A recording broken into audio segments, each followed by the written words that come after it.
3000이라는 숫자 자체에 큰 의미를 둘 필요성이 있는 건 네. 없고요. 예를 들어서 3012과 2990 뭐가 다른 거죠? 3천에 가까워졌다는 게 엄청 많이 떨어졌다는 느낌이 들어서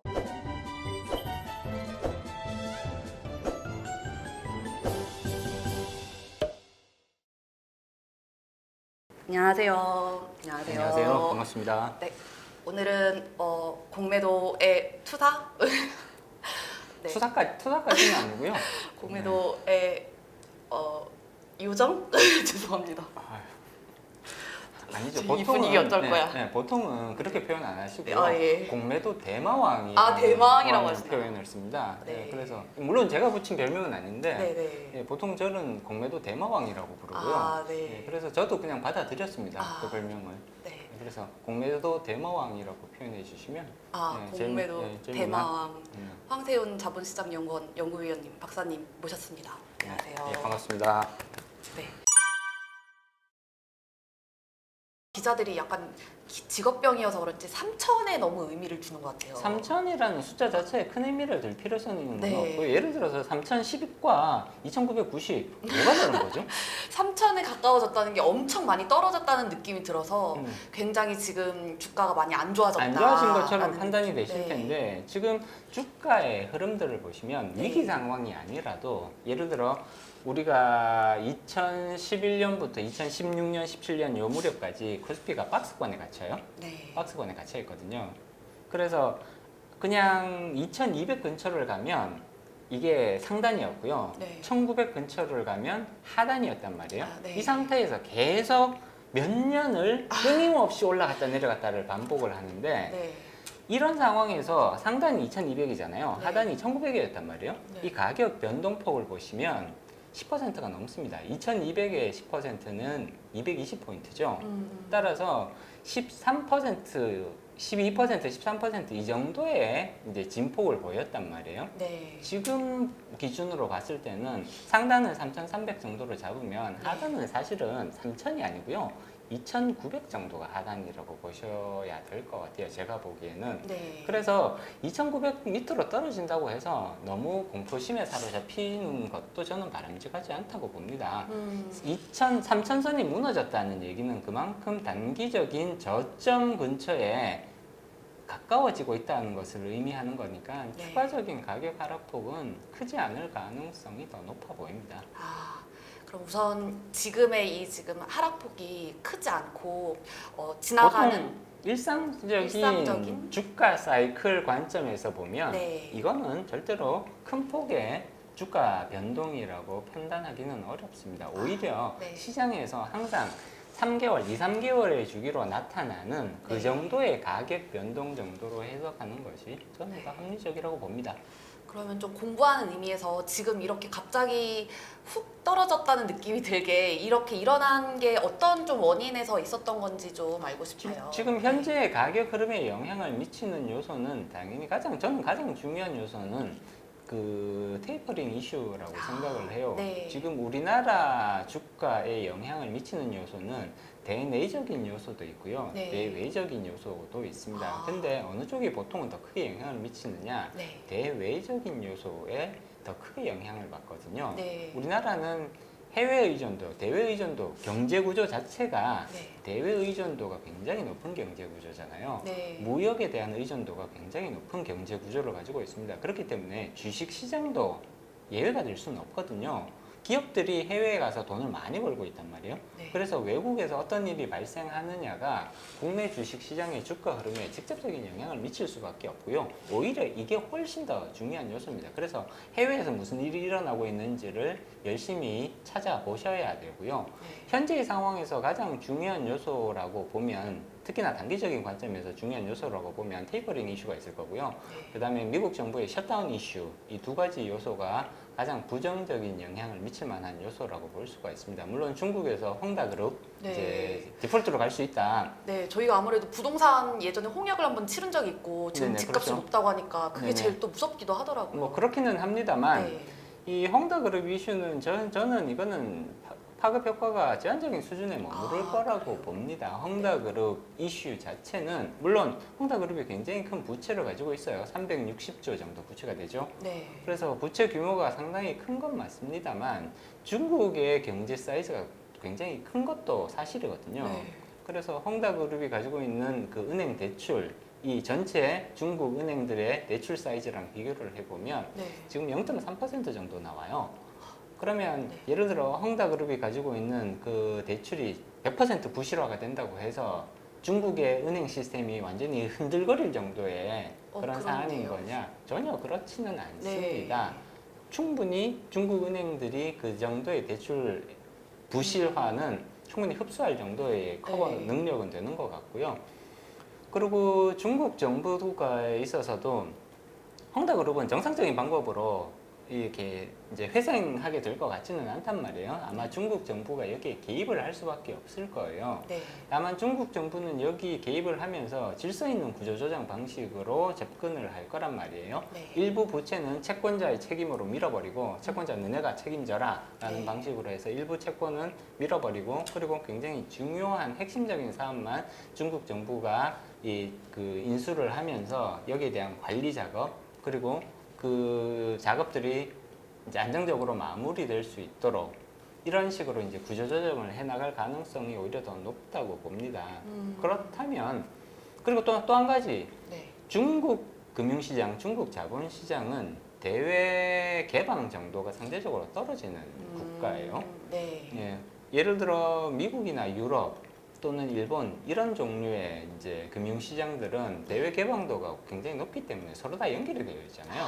물론 중국도 대외 개방을 하고는 있습니다만 아직까지는 개방 정도가 낮아요. 네. 그래서 예를 들자면 우리나라 기관 투자자들이 헝다그룹이 발행한 회사채를 얼마나 가지고 있을 거냐? 많이 안 가지고 있을 거란 말이죠. 그렇기 네. 때문에 이 자체가 헝다그룹이 무너졌을 때 네. 글로벌 금융시장에 가져오는 충격은 1차적으로는 중국이 다 흡수를 하는 거고요. 네. 개방도가 떨어지는 이 문제 때문에 오히려 다행인 거죠. 네. 1차적으로는 자기네들이 다 흡수를 하고 네. 그리고 간접적으로 보유하고 있는 부분들이 있을 거예요. 일부. 그런 쪽으로 넘어가기는 할 거겠지만 네. 이런 이제 낮은 개방도 덕분에 오히려 글로벌 금융시장에 대한 충격도는 상대적으로 더 떨어진다고 볼 수가 있습니다. 따라서 헝다그룹이 설사 디폴트로 간다고 하더라도 네. 전체 금융시장 글로벌 증시에 미치는 영향력은 그렇게 크지는 않을 겁니다. 물론 다소간의 조정의 그 효과는 나타나겠습니다만 네. 큰 폭의 조정이 나타날 가능성은 저는 높지 않다고 보는 거고요. 음. 오히려 조정이 나타난다고 하더라도 시장은 충분히 신속하게 그 조정으로부터 이제 회복할 수 있는 그 정도의 사안이라고 봅니다. 다만 헝다그룹이 이렇게 어려움을 겪는다는 것은 중국의 부동산 시장이 그만큼 어려운 국면으로 가고 있다라는 타이트한 국면으로 가고 있다는 얘기인 거잖아요. 네. 이 부분에 대해서 우리가 더 많은 주의를 기울일 필요성이 있다는 거예요. 헝다그룹만의 문제가 아니라 중국 부동산 시장 자체가 지금 굉장히 어렵고 타이트한 그런 국면으로 들어가고 있다. 추가적으로 이러한 기업들이 더 나올 수 있다는 거잖아요. 네. 이런 부분에 오히려 우리가 조금 더 주의를 기울일 필요가 있는 것 같고요. 네. 당분간은 중국은 조금 어려운 국면이 계속해서 이어질 가능성이 높습니다. 지금 전력난도 심하잖아요. 네. 그리고 부동산에 대한 그런 우려도 굉장히 떨어지고 있는 것이 아니라 오히려 더 높아지고 네. 있단 말이에요. 그렇기 때문에 중국에 대한 포지션은 당분간은 공격적인 포지션보다는 방어적인 포지션으로 가져가 주시는 것이 오히려 더 합리적이지 않을까라는 쪽입니다. 그리고 그 미국과 중국 간의 패권 다툼이 계속해서 이어지고 있잖아요. 기자님은 누가 이길 거라고 보세요? 왜 내가 이 눈치를 보고 있지? 아, 네네. 그러고 왜 제가 질문을 따로 드리고 있죠? 혹시 미국, 아니, 근데 미국과 중국 미국과- 청취자들이 네. 저희를 또 이걸 네, 보고 있을 수 있어가지고 보고 있을 수 있죠. 네, 구독자가 떨어질까 봐. 저는 개인적으로 단기적으로 봤을 때는 중국이 잘 버텨낼 수 있을 거라고 보지만 길게 보면 오히려 미국에 더 승산이 있는 게임이라고 봅니다. 저는 개인적으로는 왜 그러냐면 네. 지금 미국 같은 경우에는 시장에 이미 살아있는 국가예요. 네. 미국에서도 잘못된 의사결정들 잘못된 정책들이 종종 나옵니다. 그렇죠? 네. 뭐 우리나라도 그렇잖아요. 네. 모든 정책이 다 이게 괜찮고 잘 활용이 되고 운영이 되고 이러지는 않는단 말이에요. 잘못된 정책이 나오기도 하고 뭐 그런단 말이에요. 네. 미국에서도 마찬가지거든요. 그렇지만 미국이 가지고 있는 힘은 잘못된 정책이 나왔을 때 아 이게 잘못된 거구나. 시장에서 이것을 교정을 할 수 있는 그 회복력을 가지고 있다고 저는 봅니다. 시장의 힘이 살아있는 국가예요. 그래서 잘못된 부분, 잘못된 방향으로 가고 있을 때 우리가 잘못된 방향으로 가고 있다. 이런 비판이 나올 수 있고요. 그래서 다시 정상 궤도로 복귀할 수 있는 이런 복원력, 시장의 힘을 가지고 있다고 보는데 네. 저는 중국 경제가 가지고 있는 가장 취약한 부분은 이거라고 봐요. 잘못된 결정이 내려졌을 때 그것을 정상적인 방향성으로 되돌릴 수 있는 이 회복력, 복원력이 중국 경제는 상당히 떨어진다라는 부분이거든요. 왜 그러냐? 결국은 공산당 일당 독재인 거잖아요. 네. 이렇게 됐을 때 당의 결정 내지는 최고위층에서의 결정이 항상 정확한 결정만을 내릴 수는 없거든요. 그럴 가능성은 상대적으로 떨어진단 말이에요. 네. 충분히 잘못된 결정, 잘못된 정책 방향성으로 의사결정이 내려질 수 있습니다. 네. 미국에서는 이러한 것들이 교정될 수 있는 가능성들이 존재를 한다고 보는 거고요. 네. 중국에서는 교정의 가능성이 상대적으로 훨씬 더 떨어지겠죠? 네. 그렇게 됐을 때 잘못된 방향으로 가고 있음에도 불구하고 이걸 지적을 하고 잘못됐으니까 방향을 바꿔야 된다. 라는 얘기를 했을 때 이런 얘기 자체가 나오기 어려운 시장인 거잖아요. 네.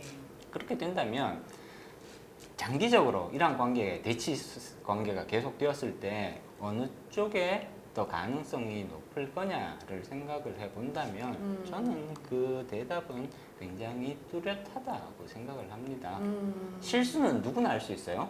어떤 국가도 다 실수를 합니다. 네. 실수를 했을 때 그 실수로부터 누가 쉽게 벗어나서 정확한 방향으로 갈 수 있느냐를 생각을 해보신다면 이 미중 간의 패권 다툼에서 어떤 결론이 날지는 여러분들도 다 짐작하실 수 있지 않을까라는 생각입니다. 테이퍼링 관련된 얘기 잠깐 하면서 올 하반기에 좀 뭐 예측하기는 어렵지만 뭐 코스피나 뭐 아니면은 올 하반기 주식시장에 대해서 전망 좀 전체적으로 해주시면 어떻게 좀 보시는지 한번 얘기 좀 부탁드립니다. 일단 지금 이제 3개월 남았잖아요. 네. 올해 3개월 동안 코스피가 크게 상승하기는 어렵다. 저는 약간 비관적인 쪽의 견해를 가지고 있습니다. 네. 왜 그러냐면 지금 주식시장에서 가장 크게 영향을 미칠 수 있는 요소를 생각을 해보면 저는 역시나 테이퍼링이라고 생각을 하거든요. 네. 코로나는 이미 해결되는 쪽으로 이제 진행될 수밖에 없습니다. 네. 백신 지금 접종 확대될 거잖아요. 그러면 분명히 위드 코로나 체제로 전환될 수밖에 없거든요. 네. 경제 활동이 정상화되는 쪽으로 간다는 얘기잖아요. 네. 이거는 긍정적인 신호예요. 네. 그렇지만 이 긍정적인 신호는 주식시장에 거의 대부분 반영돼 있다고 보셔야 되는 거고요. 그러면 이거 말고 굉장히 파급력이 있는 이벤트가 뭐가 있냐? 결국은 테이퍼링이란 말이죠. 네. 테이퍼링이 시작되면 우리가 테이퍼링을 한번 해봤단 말이에요. 글로벌 금융위기 지나고 나서 테이퍼링을 해봤더니 특히나 테이퍼링의 효과가 가장 뚜렷하게 드러나는 시점은 테이퍼링이 시작되는 시점입니다. 올해 테이퍼링이 시작될 가능성이 높겠죠. 아마 네. 11월 또는 12월 정도면 테이퍼링이 시작되지 않을까. 그리고 테이퍼링이 굉장히 속도감 있게 진행될 가능성이 높아 보여요. 네. 1년 정도, 보통은 테이퍼링을 한 1년 정도의 기간 동안 완만하게 진행을 하는데 네. 지금 연준의 스탠스를 보면 1년까지 안 걸릴 것 같거든요. 6, 7개월이면 테이퍼링이 마무리가 되지 않을까라고 지금 예상들이 나오고 있고요. 네. 따라서 속도감 있게 진행될 거다. 그리고 이 효과가 언제 집중될 거냐? 네. 테이퍼링이 시작되는 초기에 이 효과가 집중될 겁니다. 아. 그렇기 때문에 예를 들어 11월 달 내지는 12월 달 정도에 테이퍼링이 시작될 가능성이 높다고 예상을 해보면 네. 저는 이게 주식시장에 가장 큰 영향을 미칠 수밖에 없다고 보는 거고요. 주가가 뚜렷한 상승 모멘텀을 가지기에는 어렵다고 보는 거죠. 따라서 연말까지는 네. 이 테이퍼링이 어느 정도 시장에서 테이퍼링이 충분히 진행되었다. 보통 한 달 정도 진행되면 시장에서는 그 효과 내지는 충격 거의 대부분 다 흡수를 해버리거든요. 네. 따라서 테이퍼링이 시작된 이후 한 달 정도까지는 시장은 약세를 보일 가능성이 오히려 저는 더 높다고 예상을 합니다. 그리고 전반적으로 보면 뚜렷한 상승 모멘텀은 별로 안 보여요. 음, 경기 회복에 대한 기대감은 이미 거의 대부분 반영되었다고 봐야 되는 건데 네. 거기서 경기가 추가적으로 빵 터질 정도로 좋아져야 음, 효과가 더 날 텐데 네. 지금 이 가능성은 거의 없어 보인단 말이에요. 그냥 네. 경기는 완만하게 개선되는 쪽으로 진행될 가능성. 네. 대신에 테이퍼링이라는 뚜렷한 악재가 있고요. 네. 그 다음에 몇 가지 소규모 악재들이 더 있죠. 연방정부의 셧다운이라든지 네. 중국 부동산 관련 리스크들, 네. 그다음에 에너지 관련 리스크들 이런 것들이 있단 말이에요. 네. 물론 이런 것들까지 다 감안을 하면 상승 모멘텀보다는 오히려 조정 모멘텀이 훨씬 더 강하지 않을까. 그리고 이런 모멘텀은 연말까지 계속될 가능성이 더 높아 보입니다. 그렇기 때문에 너무 공격적인 포지션보다는 방어적인 포지션이 더 중요한 시점이라고 생각을 하고요. 현재 상황에서는 가격이 많이 하락할 때, 네. 저는 지금이 가격이 많이 하락한 시점이라고 생각을 해요. 지금이 많이 하락. 지금. 더 하락하는 건 아니죠. 물론 더. 났다 그래서. 아니 3천이 무너지는 거는 충분히 가능합니다. 아, 그런 거예요. 네. 근데 아, 3천이 3천에 3천이 무너지는 거에 너무 큰 의미를 부여하지 마시라는 거예요. 어차피 고점 대비 10% 정도의 조정은 네. 이거는 주가 사이클에서는 흔히 나타나는 현상이거든요. 네. 그렇기 때문에 고점 대비 10%의 조정 정도는 충분히 우리가 예상해 볼 수 있는 범위인 거고요. 네. 10% 근처에 왔다, 11%, 12% 네. 뭐 이렇게 왔다. 그러면 오히려 이건 단기 저점의 가능성이 높다라는 시그널로 해석해 주시는 게 네. 좀 더 합리적이지 않을까. 지금은 대형 악재가 발생하기보다는 네. 그냥 상승 모멘텀이 거의 없어 보인다. 음. 이런 시기인 거거든요. 네. 그렇기 때문에 이런 점들을 감안을 해서 오히려 방어적인 포지션 내지는 현금 보유 비중을 조금 높게 가져가면서 만약에 추가적으로 더 하락을 하면 내가 그때 포지션을 더 확대하는 이런 전략들 생각해 볼 수 있는 시점이라고 봅니다. 방어적으로 있다 오히려 하락했을 때 조금 더 그때 투자를 좀 하는 방향으로 하는 게 더 네, 좋겠네요. 그렇게. 예. 그리고 저는 단타에 대해서는 굉장히 조금 거리를 두는 그런 이제 성향을 가지고 있기 때문에 단타보다는 역시나 펀더멘탈에 집중하는 네. 장기 투자. 그래야 장기 투자를 하셔야 가격 사이클에서 오는 그런 수익 기회들을 충분히 누리실 수 있다. 네. 이런 부분들을 강조드리고 싶습니다. 네. 마지막으로 혹시 하반기에 그럼에도 불구하고 좀 이렇게 주목하는 섹터 뭐 이런 거 좀 있으실까요?